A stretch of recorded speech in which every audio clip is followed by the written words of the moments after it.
Good morning, dear students.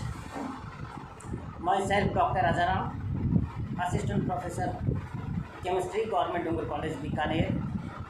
हम लोग आवर्त सारणी के बारे में डिस्कशन कर रहे हैं। आवर्त सारणी में हम लोगों ने मेंडलीव की और मोजले की पीरियडिक टेबल पढ़ने के बारे में 2-3 दिन लेक्चर दिया है। आज हम वापस आगे की डिस्कशन करेंगे। जैसे कि हमने पहले बताया था,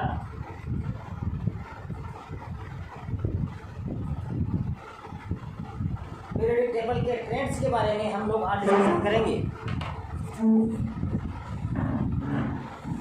अर्थात किस किस प्रकार के एलिमेंट्स के गुणों में केमिकल और फिजिकल चेंज होता है, और वो भी ग्रुप और पीरियड में।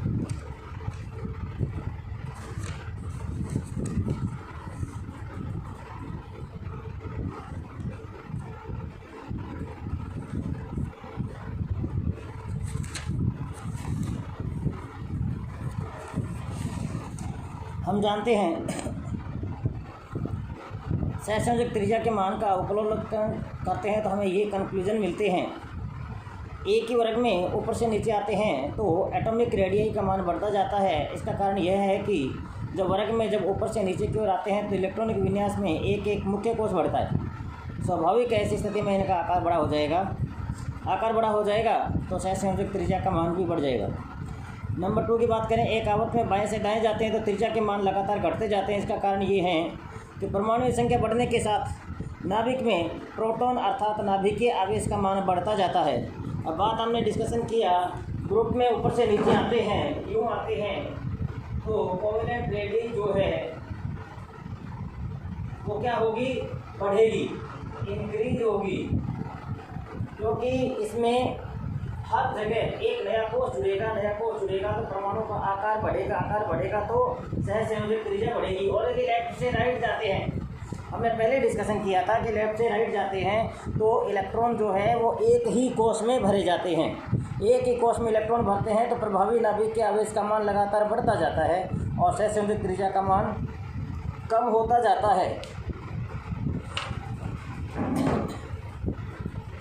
संक्रमण तथा अंतर संक्रमण तत्वों के परमाणु त्रिज्या के मान में अधिक अंतर नहीं होता, ये भी हम जानते हैं। क्योंकि संक्रमण तत्व जो होते हैं वहाँ जो इलेक्ट्रॉन्स भरे जाते हैं, संक्रमण तत्व के जो इलेक्ट्रॉन्स भरे जाते हैं उसका हमें क्लियर पता है कि वो n-1 में होते हैं। अंतः संक्रमण की बात करेंगे तो n-2 में होते हैं। n-1 का मतलब ये होता है कि इलेक्ट्रॉन पहले एक बाहर वाले में भरे जा चुके हैं, उसके बाद अंदर वाले में भरे जा रहे हैं। जैसे हम 3D की बात करें तो इलेक्ट्रॉन पहले 4s में भरे जा चुके होते हैं, उसके बाद में 3D में भरते हैं। तो यहाँ पर एक फैक्टर सामने आता है कि पहले से इलेक्ट्रॉन बाहर भरे हुए हैं, उसके बाद अंदर वाले इलेक्ट्रॉन्स भरेंगे तो हमें उसके बीच के अंदर कहीं ना कहीं स्क्रीनिंग इफेक्ट भी होगा, अर्थात बाहर वाले इलेक्ट्रॉन अंदर वाले इलेक्ट्रॉन के बीच में रिपल्शन होगा। उस कंडीशंस के अंदर क्या होता है कि उनके परमाणु आकार के मान लगभग स्थिर से रहते हैं, तो कह सकते हैं सहसंयोजक त्रिज्या भी उनकी स्थिर रहती है। ऐसी स्थिति में बाह्यतम परिधि के इलेक्ट्रॉन पर 2 प्रभाव कार्य करते हैं। नंबर 1, बढ़ते हुए नाभिक आवेश के कारण नाभिक के आकर्षण बल जो इन्हें नाभिक के नज़दीक करता है। नंबर 2, भीतर के डी अथवा एफ इलेक्ट्रॉन जो परिधि के इलेक्ट्रॉनों को प्रतिकर्षित करते हैं और नाभिक के आकर्षण को बीच में ही रोककर बाह्यतम परिधि के इलेक्ट्रॉनों को शील्ड करते हैं, अर्थात इन्हें नाभिक से दूर करते हैं। इस प्रकार ये दोनों विपरीत बल एक दूसरे को संतुलित कर देते हैं और इनकी त्रिज्या का मान लगभग स्थिर रहता है। नंबर 4, उत्कृष्ट गैसों के सहसंयोजक त्रिज्याओं के मान बहुत अधिक है। मतलब इनट गैसें जो helium, neon, argon, krypton, radon, उनके सहसंयोजक त्रिज्याओं के मान बहुत अधिक है। इसका कारण यह है कि स्थायी इलेक्ट्रॉन विन्यास के कारण ये गैसें एक्रिय होती है, नॉन रिएक्टिव होती हैं, ये यौगिक नहीं बनाती, अतः इसके सहसंयोजक त्रिज्या का मान ज्ञात करना संभव नहीं है। वस्तुतः यह इनके नॉन बॉन्डेड अथवा वंडरवाल त्रिज्याओं के मान वंडरवाल त्रिज्याओं के मान है।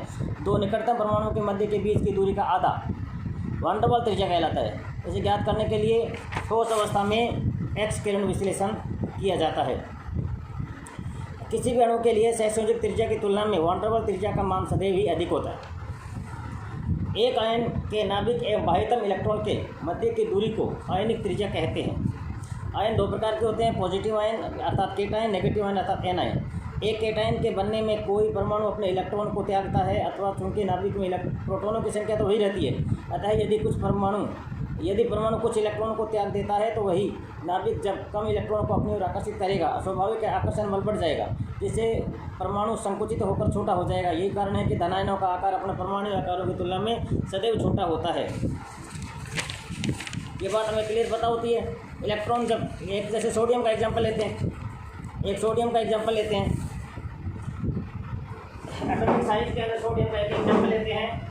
जैसे ये सोडियम है, सोडियम में 11 इलेक्ट्रॉन्स होते हैं, 11 इलेक्ट्रॉन्स होते हैं। तो ये सोडियम का परमाणु नाभिक है, ये पहला कोश है, ये दूसरा कोश है और ये तीसरा कोश है।